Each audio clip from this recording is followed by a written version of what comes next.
of Society 3. I survived 4 startups with Axel Schultze. Now we are with Society 3 in our 5th. Yeah, it's the 5th right now.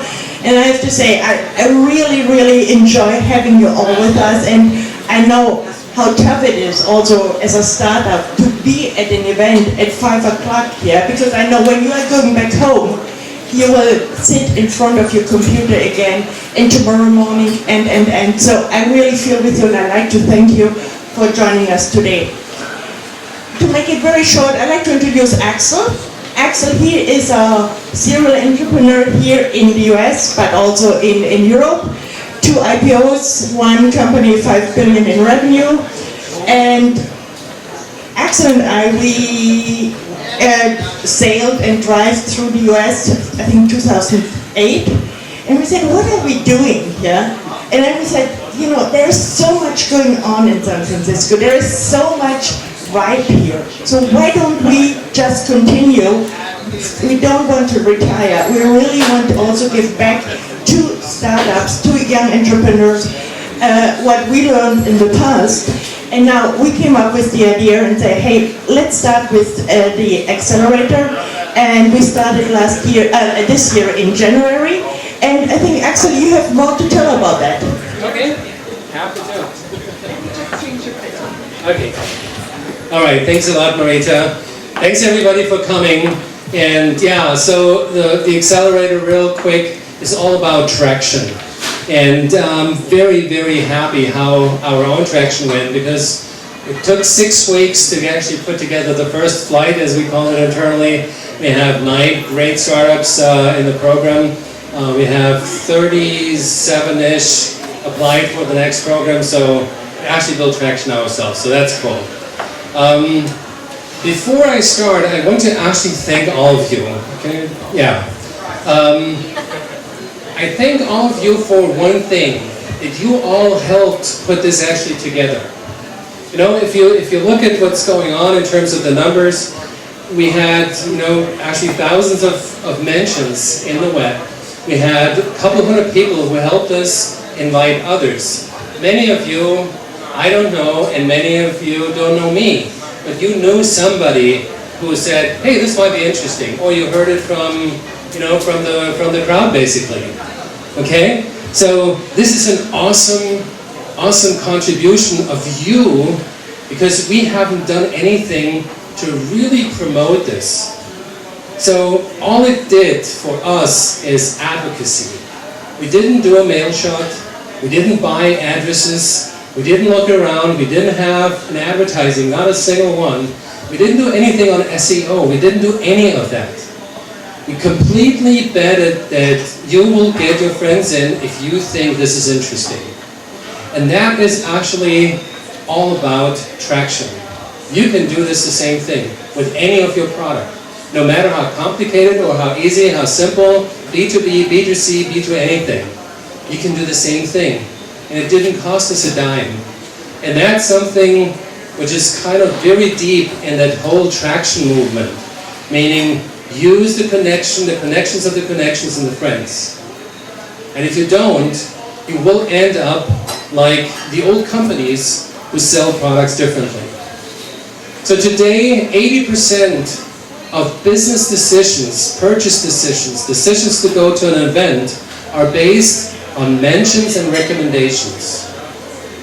Well, that means that 20% are depending on accidental sales, on just chance, or on, you know, kind of desires we can't really hardly measure.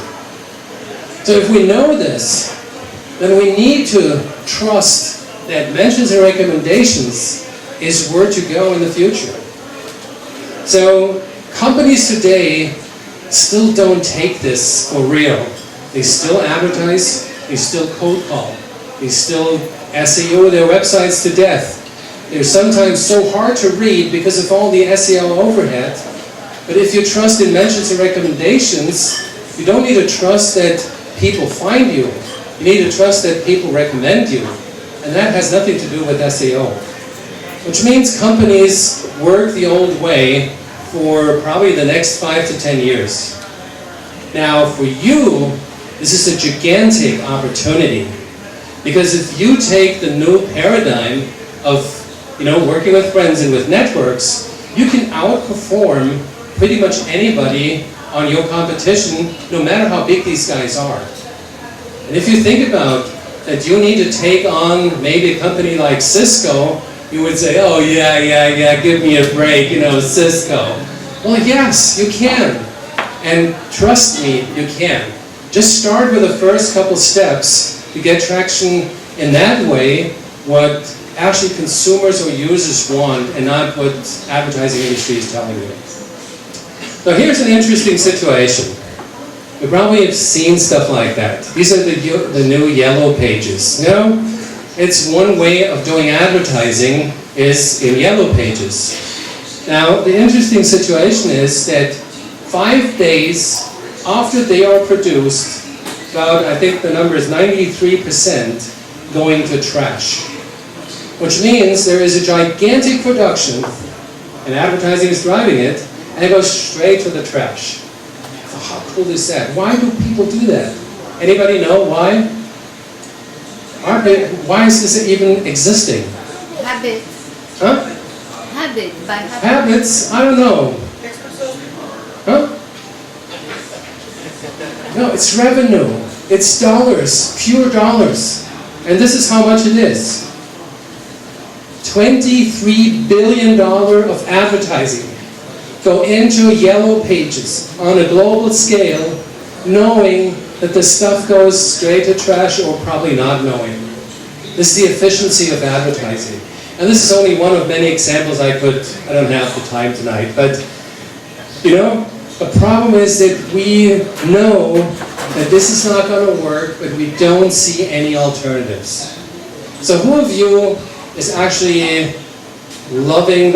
accepting reading advertising through your email inbox and look what's going on and click on that and, basically do something, respond something? Oh, nobody. Absolutely nobody? Meet up. Nobody, Joe. Usually one or two raise their hand. So who of you click, at least rarely, but once in a while, on the ads you see on your Facebook or anywhere in your world? Okay, you have 2, 3-ish, 4. Okay, 4 out of, I think we counted about close to 100 people. So that means 4% do, 96% don't. And now you choose to advertise on Facebook knowing the likelihood that people click is very, very slim. So now, this may be on the consumer side, and people say, well, on the B2B side, this is very, very different.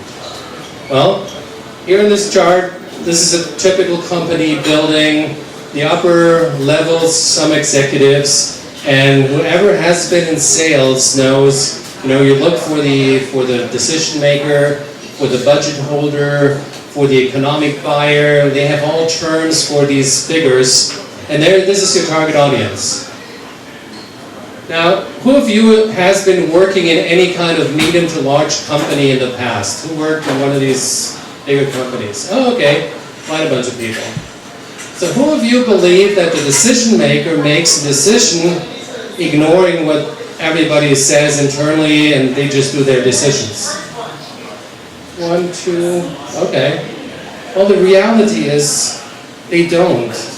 I mean, if somebody wants to sell me a coffee machine, and I remember these times, this was a couple of years ago, I ran a company, we were about, 60 people, and a new coffee machine was to be bought. Now, I was the decision maker, I made the signature and all that, but trust me, I didn't make the decision. It was a team, those guys who needed that machine who told me what kind of machine they need. If somebody needs a new server, the IT director or the VP of engineering, they don't make the decision. I mean, they sign the check. But it's the team who says, well, Joe, we really need these new Blade servers or these servers or that servers. Which means also in an enterprise, the decision makers are not the guys on the top. They have experts within the organization who tell them what to buy. Now, for us, we need to realize that our world is driven by lots of people. And whether we call them consumers because they're personal buyers, or we call them consumers within an organization, in either case, it's a lot of people who actually make the decision and only a few who does the execution.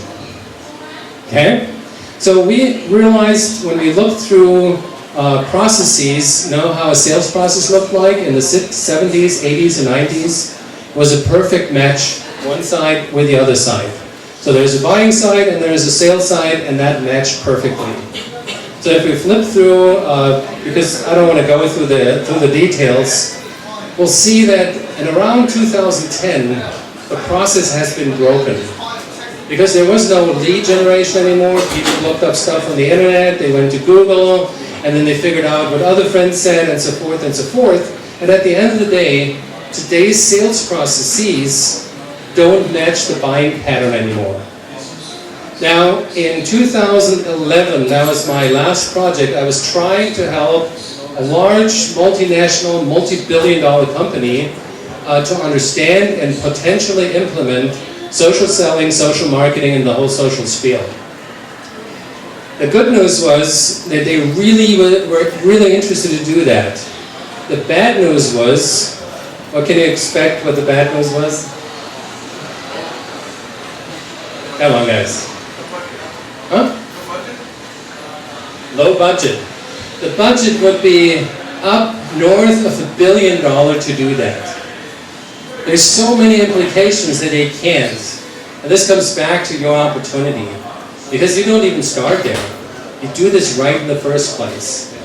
And this is why investors ask you the number one question I think all of you now know, it's traction. And traction's meaning lots and lots of users. And they don't care how complicated your product is, they just want to see that they're friendly to you. They fully understand when you say, no, you know, with our product it's very different and yada, yada, yada, yada. They said, okay, come back later on. But they probably would not even give you a chance to talk to you a second time. So this is critical for you.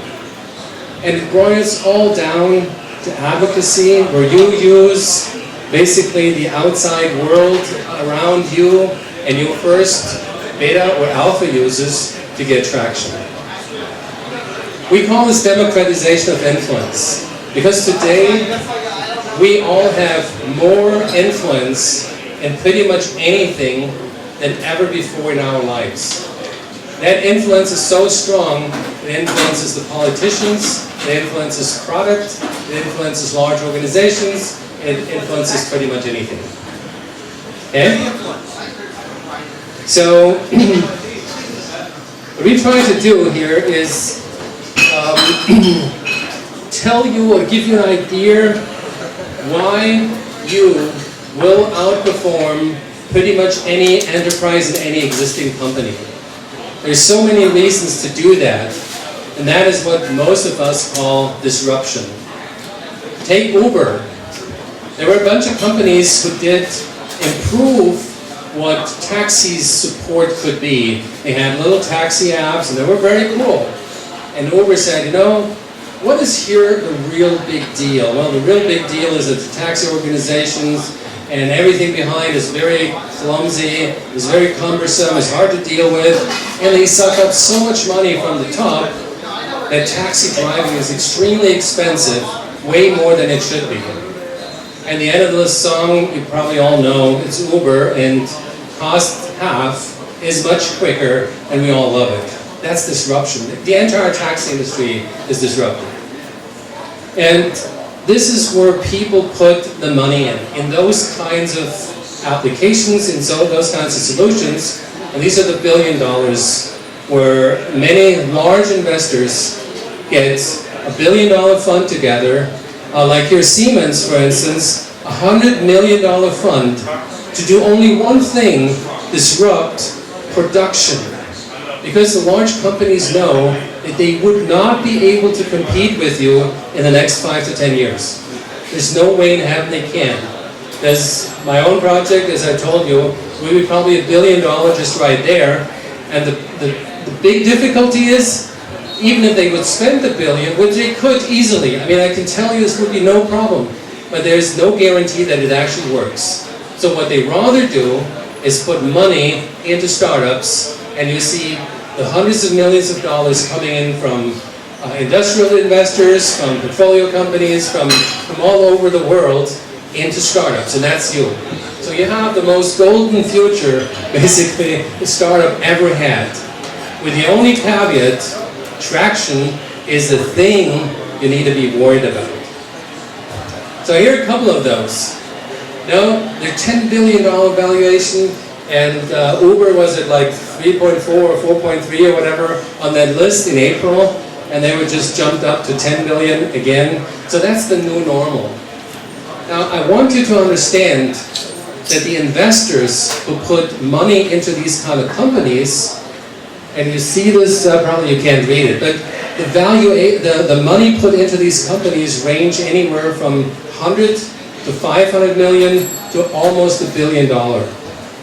And these VCs who put in like hundreds of millions of dollars, even though they co-invest with others, they have almost the same task where they put $100 million in a company or $500,000. And then you can imagine where they put their money in first.